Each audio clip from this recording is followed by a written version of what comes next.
Okay, so third time's the charm when it comes to, you know, actually making this video today. First one, the camera didn't want to work. Second one, Loki got completely and utterly involved and would refuse to let me do anything else. So now we're going to try this one. Anyway, everybody, welcome back to my channel. And today we're going to be discussing a lone tabletop RPG game. Single player, solo, whatever you want to call it. Now, the reason that I'm doing this is because over on my TikTok channel, I don't know if any of you watch me there, but I have a character called Talia Bride, and she's currently playing in her own world.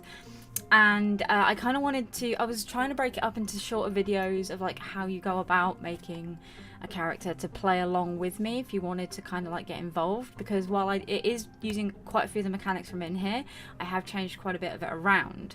So if you're interested, all you need to get started is your imagination, obviously.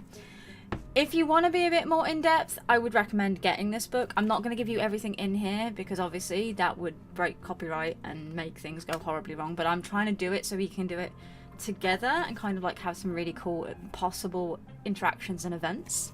So that's that. You need a character sheet that you can create. It will be based on like name, what your skills are, what you find, and all that kind of thing. I will go into that in a bit more detail very, very soon. You need a mass of dice. Lots of dice. Or if you don't have dice, you need an app that will allow you to roll dice. You need a pen. If you're feeling particularly artistic, this is optional. You need coloured pencils, pens, pencils, things to decorate. And a notebook, or again, if you're feeling particularly proficient in the computers, you need a way of drawing a map. Now, it doesn't have to be a detailed map. Mine is detailed, but that's because I wanted to do it detailed. Okay? Brilliant.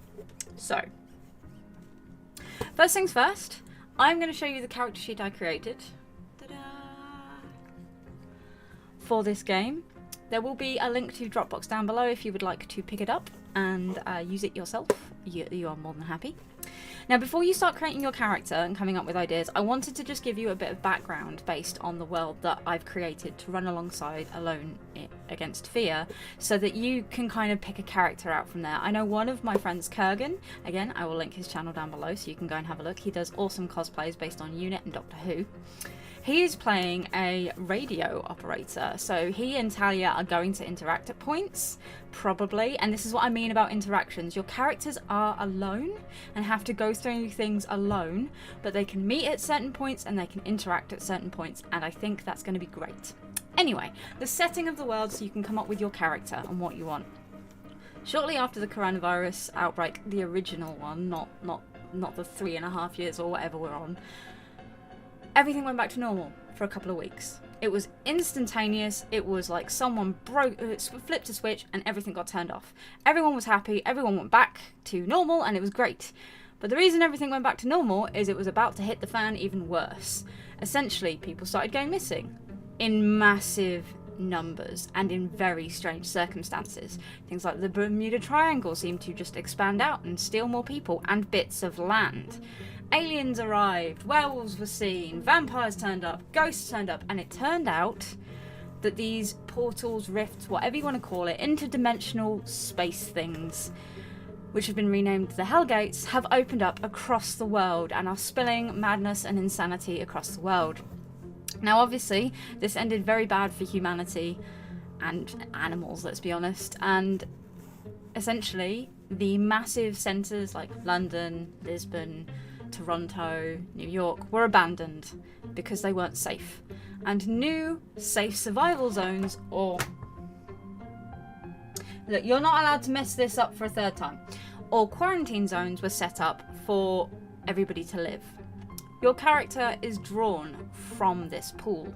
We're about 5 years into this, so you could actually have been someone that just chose to be a loner in the first place, but everybody now has interactions between the cities for safety's reasons. Okay. Your character is an individual that is called a loner. Now, loners have different reasons for being loners. Some of them are loners because they broke rules and laws, so have been sent to live in safe houses across the country or the world, depending on where you want to play and live. to find certain items. Some of them are just loners who don't want to be involved in the major cities and like the idea of having their own space. Others are people that rotate in and out and spend some time in the cities and sometimes in their loner stations because it's required. The loners are important, but also vilified positions within society. A loner is sent out to discover, find, kill, depending, and I'll cover that in a second. Or, in extreme circumstances, upon a Hellgate being found, they investigate the Hellgate and they see if they can close it, they make the world a little bit safer. And that's why you're very, very important. But obviously you can bring back infections, disease, you can be insane, you can be hurt, you can draw resources by obviously requiring weapons, food, medicine, all sorts of things like that. And while you give back to society, as I said, most loners are loners for a reason. They're either criminals or people who were just pushed out of society, outcasts if you will. And that's what your character is. So for an example, Talia Bride is just a general loner. She did something in her past, I haven't quite figured out what it was yet, through play I probably will, that meant that it was easier for her to sign up to become a loner and move on than remain in the main city. So yes, that's the basis. Come up with your reason as to why you are a loner and what skills your character has. So for, again, example, Talia Bride is an investigator and she has stealth, okay? That's the two things. But obviously, start off with a normal, your name, your reason for existing, and your reason for being a loner, because that's what everybody should attain to. The next thing that you're going to want to do is come up with, I've got to refresh my memory on how this works, but you have two essentially health and sanity bonuses, which are your life. If you lose enough health, you gain a wound, and eventually you will die.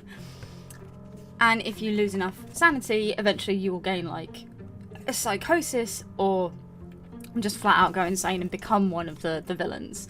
So there is the option, essentially, if you're playing a loner, that your loner could eventually become a villain, which I think is pretty cool. So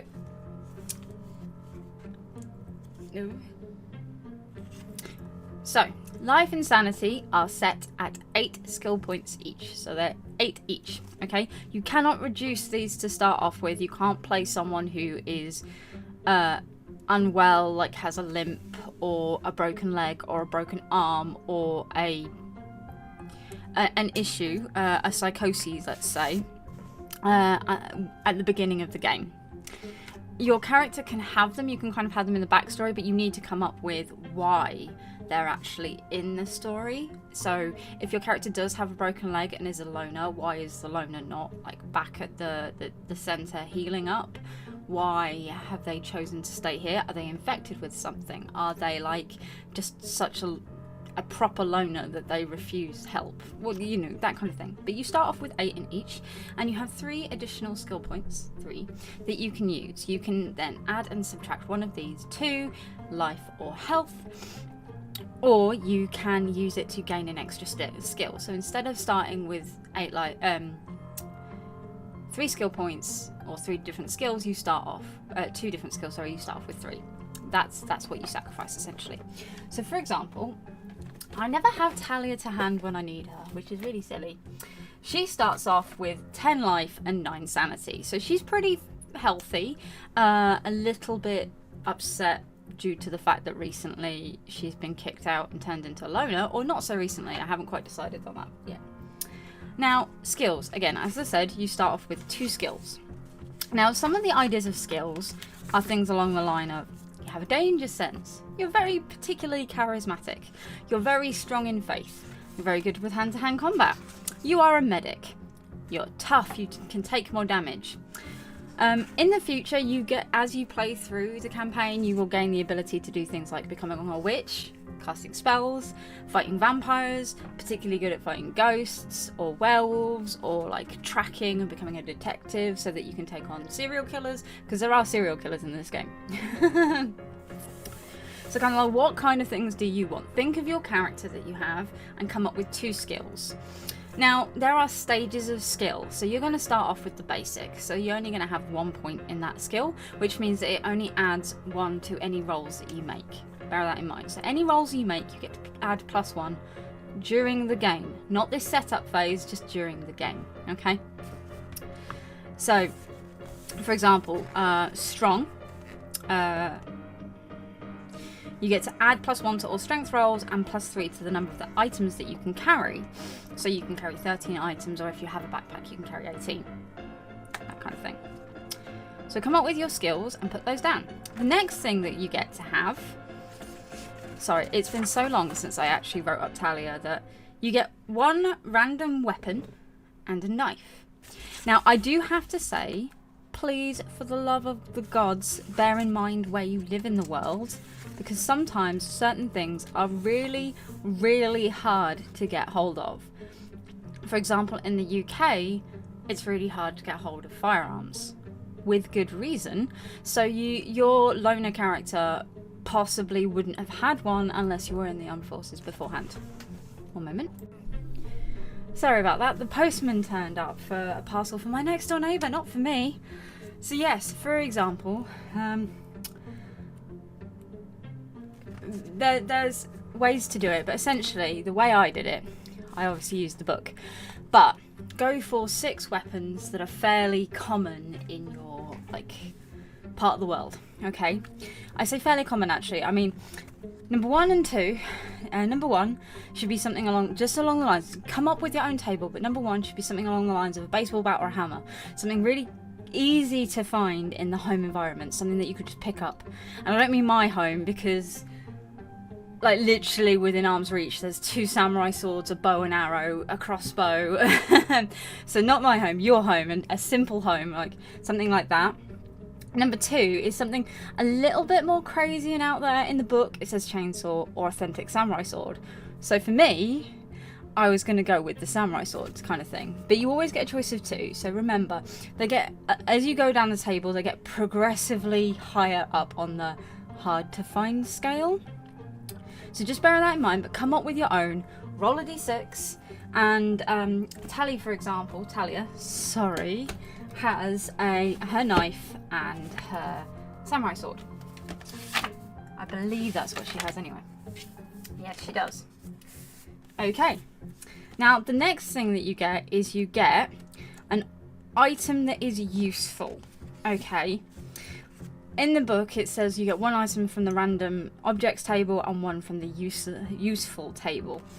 And you re-roll duplicate numbers. So essentially, there's a table. So for the useful stuff, there's kind of things of flowers, a bunch of flowers, a cheap holy symbol or beads, a toy, a box of essential oils, some quotes, some very nice quotes, a book of quotes, a liquor bottle, strong coffee, a flashlight. That's useful items.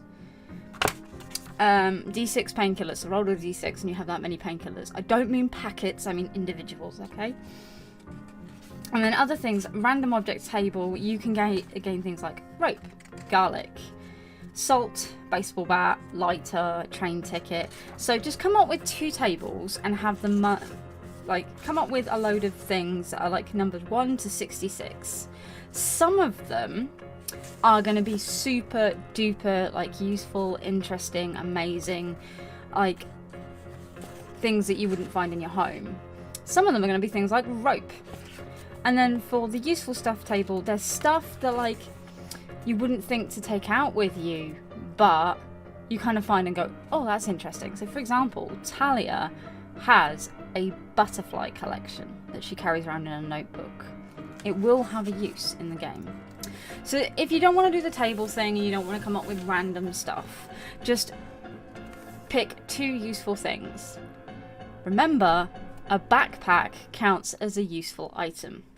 You may want one, you may not, okay? Now, everybody starts with, I believe it's...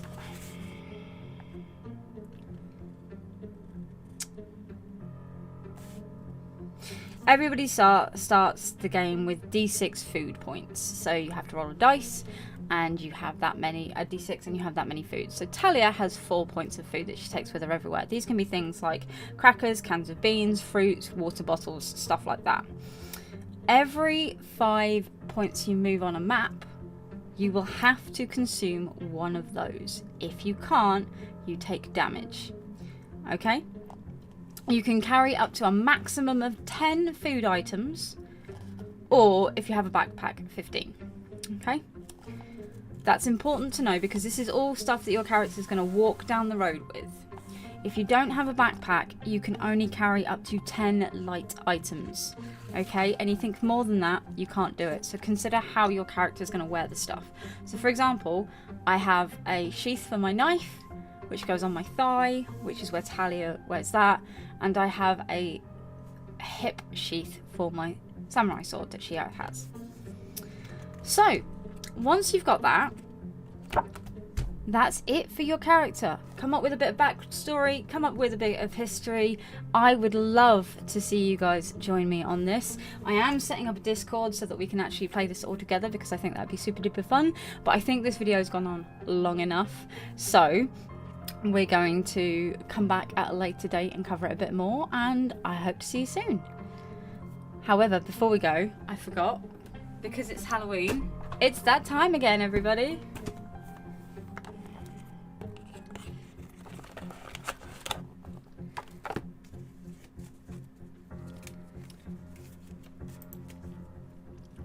So, here is Sunday's card. The Four of Wands reversed. It represents celebration, but inner celebration, inner harmony, inner happiness, inner joy, but also conflict with others. So take time to remember that your accomplishments are good, but also remember that they can negatively impact other people. Obviously, still celebrate, still enjoy yourself, but don't cause any unnecessary fights by saying how well you're doing and not listening to what other people think. That's hurtful. Everyone's been there. No one wants to go back there again. Anyway, I hope you've enjoyed this video. I will see you tomorrow. I'm not sure what it is yet. It's either going to be a brand new journal page or a mini review. We'll see how it goes. But anyway, take care everybody. I hope to see you next time, and